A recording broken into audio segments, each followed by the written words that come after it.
Hello guys! Welcome back to another episode of The Moneywise Engineer. In this video, I'm going to teach you how to fish. Ang topic natin is how to screen and analyze a stock before buying. Meron na akong lumang video about this and ito ang updated version and meron akong mga dinagdag. I combined lahat ng mga natutunan ko about stock market investing sa videong ito. Bago mag-invest sa stock market, magandang reminder itong sinabi ni Warren Buffett. Ang rule number one, never lose money. And rule number two, never forget rule number one. Before jumping into any stock, it's important to do your homework. Kasi ito ang key to building a solid portfolio para maiwasan ang malugi sa stock market. Remember, mag-invest lang sa companies that you understand. Sabi nga ni Peter Lynch, know what you own and know why you own it. So, ano mga dapat i-consider when buying stocks? Unang-una, is the business doing well? Growing ba ang business? Pangalawa, kumikita ba ang company?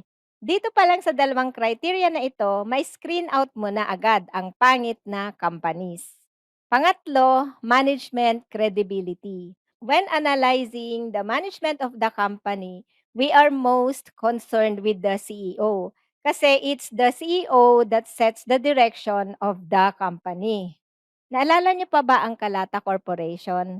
Marami raw nalugi dito sa Kalata Corporation. Yung CEO, si Joseph Kalata and other officials were found guilty of market manipulation. Na-delist ang Kalata Corporation noong 2017 due to violation of regulations.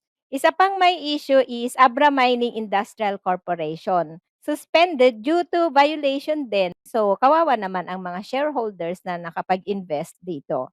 Signs of strong management credibility include, so number one, merong transparency and accountability. Management is open and honest in their communication with shareholders, with their financials and business strategy, walang company issues or company scandal. And pangalawa, consistent financial growth. Kasi this indicates that management is efficiently running the business. Merong clear strategic direction and merong long-term strategy in expanding the business and capturing market share. Gamitin nating example ang dito sa screening. So may mga nagtatanong sa akin kung maganda bang mag-invest sa dito kasi mura at ang baba ng share price. At sa mga naipit naman sa dito, ang tanong ay kung may pag-asa pa bang makarecover ang share price ng dito. At meron ding mga nanga-hype na next big stock naman daw ang dito. Pag titignan natin ang revenue and earnings history, positive naman ang revenue. Kaya lang, mas malaki ang expenses ng company kaysa sa nage-generate na revenue. Kaya negative ang earnings. So, kulang ang revenue ng company to meet their financial obligations. Pag titignan natin ang balance sheet, baon din siya sa utang. Mas malaki ang total liabilities kaysa total assets. So, the business is currently not doing well. Hindi kumikita at malaki ang utang. So, dito pa lang may screen out mo na ang dito. So, hindi na kailangan gawan ng analysis. So, move on na sa ibang stocks. Hanggat wala pang magandang pinapakitang resulta ang dito, stay away na lang muna. And doon naman sa nagtatanong kung may chance pa ba na makarecover ang dito, dito is currently facing strong competition and financial challenges and need ng capital to maintain and upgrade its infrastructure para kayang makipag-compete with the leading tel companies. Sa mga nagtatanong kung anong research tool ang ginagamit ko sa pag-research ng stocks, I'm using Simply Wall Street. Pwede ka mag-sign up for a free account using my link sa description box below kung gusto mong masubukan. Pwede mo ring makuha ang financial data ng iba't ibang companies sa MSN Money Philippines. Free lang ito. Let's have another example. So another telecom company, Converge naman. Nag-IPO ang Converge noong 2020. Ang IPO price ay 16.8 pesos. If we look at the revenue and earnings, so makikita natin na nag-grow ang revenue and earnings since 2020. And malaki ang kanilang profit margin, nasa 26.9%. So based on this, the business is doing well. So move tayo sa next step. Next step is to review the company financials. Sa pag-review ng financials, ginagamit ko ang Simple Peace Framework na natutunan ko sa Value Investing College to evaluate a stock. Peace stands for profitability, inflow of cash, efficiency, conservative, meaning mababa ang utang, and yung isang E ay economic mode. Merong strong competitive advantage. Converge has a market cap of 117.72 billion pesos. Sa profitability, we will use earnings per share. EPS provides a standardized comparison across different companies within the same industry, regardless of company size. Ang criteria for EPS is it must be consistently positive and growing. Kinuha ko lang itong data sa MSN Money. As you can see, consistently positive ang EPS ng Converge and growing year on year ang kanyang EPS. So, pasado sa profitability. Sa inflow of cash, ginagamit naman ang operating cash flow. Gusto nating mag-invest sa companies with consistently positive operating cash flow. All cash flows are important. However, operating cash flow ang pinaka-importante. If a company is making profits consistently, pero negative ang operating cash flow, it could mean na baka merong accounting fraud. Or it could be that the company has poor ability to collect cash from customers. Mahirap i-manipulate ang operating cash flow. Ang operating cash flow ng Converge ay consistently positive and growing year on year. Very good din siya sa inflow of cash. Sa efficiency, ginagamit natin ang return on equity. Return on equity tells us how good a company is at making money using its shareholders' equity. And mas gusto natin mag-invest sa companies that can consistently generate 15% and above return on equity every year. At the minimum, ROE must be comparable to industry. So good enough na rin ito. Ang taas ng return on equity ng Converge from 2021 to 2023, consistently above 15% na siya. And significantly higher ang current ROE ng Converge versus industries. Next, let's check ang debt to equity ratio para malaman natin kung conservative siya. Ang conservative target sa DE ratio ay below 50%. Take note, DE ratio ay hindi applicable to banks. Sa bank stocks, ibang metric ang ginagamit. Dito sa Simply Wall Street, may data ng asset to equity ratio, net interest margin, and loan to deposit ratio. Hindi ako expert sa bank stocks. Ang understanding ko, kailangan mababa ang asset to equity ratio, positive ang net interest margin, and merong appropriate loan to deposit ratio. Going back to DE ratio criteria, at the minimum debt to equity ratio of less than 100% with high interest coverage ratio. Ang conservative na interest coverage ratio ay above 4 times. Mababa ang utang ng Converge, 64.8% ang DE ratio at ang taas ng interest coverage ratio at 10 times. At 10 times interest coverage ratio means that yung earnings ng Converge before interest and taxes are 10 times higher than its interest expenses. Converge has a strong financial health. Very good ang Converge sa apat na key metrics. Meron na ring dividend ang Converge. Mababa pa lang at 1.07%. Sa ngayon, mas priority ng Converge gamitin ang profits sa pag-grow ng kanilang business instead of giving generous dividends.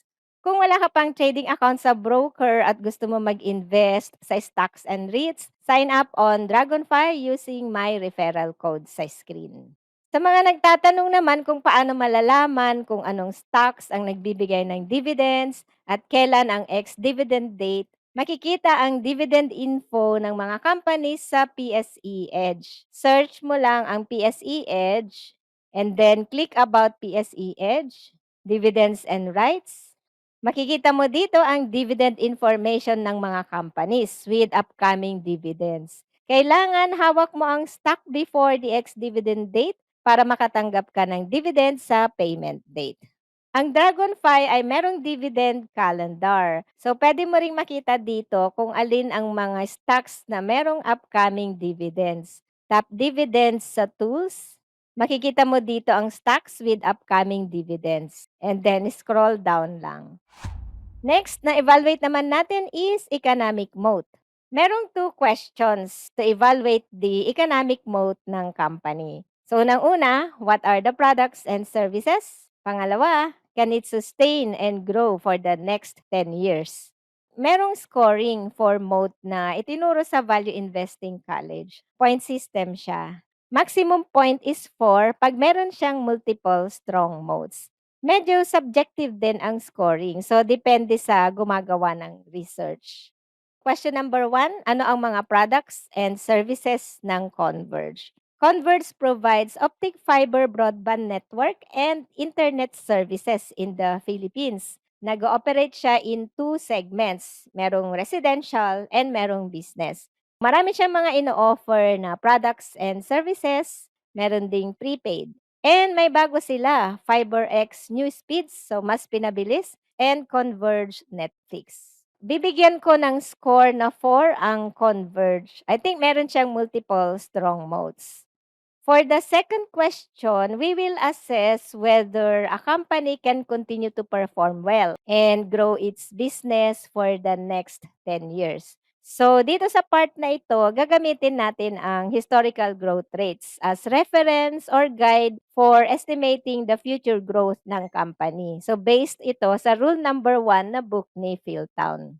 Remember, past performance is not a guarantee of future results. Just because a stock has performed well in the past, hindi ibig sabihin that it will continue to perform well in the future. Kasama ito sa risk pag nag-invest sa stock market. Gagamitin natin ang historical growth rates as guide to estimate the future growth rates, but not as an indicator of future results. The question is, if the future is like the past, what is the expected growth rate going to be in the future? Gagamitin natin ang Big 4 growth rate sa rule number 1 investing book ni Philtown. So, equity or book value per share, earnings per share, sales or revenue, and cash flow. Free cash flow ang nasa book na rule number 1. Pero sa website ni Philtown, operating cash flow na ang ginagamit niya. So, we will use operating cash flow to be consistent din sa ating PEACE framework. Sa return on invested capital, mas gusto natin pag 10% or greater. Kasi a high ROIC of 10% or greater indicates a strong competitive position and the ability to generate consistent returns. There are three types of businesses. Ang growth rate will depend kung saang business mo gustong mag-invest. So growth, dividend, and asset play. Pag growth, business is growing and meron pa siyang potential to continue to grow. So, kailangan ng mas mataas na growth rate. So, mga 10% or greater. Pag dividend naman, established companies na sila. They prioritize sharing their profits to shareholders through dividends. So, this can lead to lower growth rates. Third is asset play. Asset play runs business based on valuable assets gaya ng banks, REITs, property, oil, etc. Meron lang data from 2020 to 2023. Ang laki ng growth rates ng Converge. Converge is still growing and meron pa siyang potential to continue to grow. Growth stock ang Converge. Ang target natin is above 10%. Ang taas din ng kanyang return on invested capital, way above the 10% na target. Okay, so very good ang fundamentals ng Converge. Pasado lahat.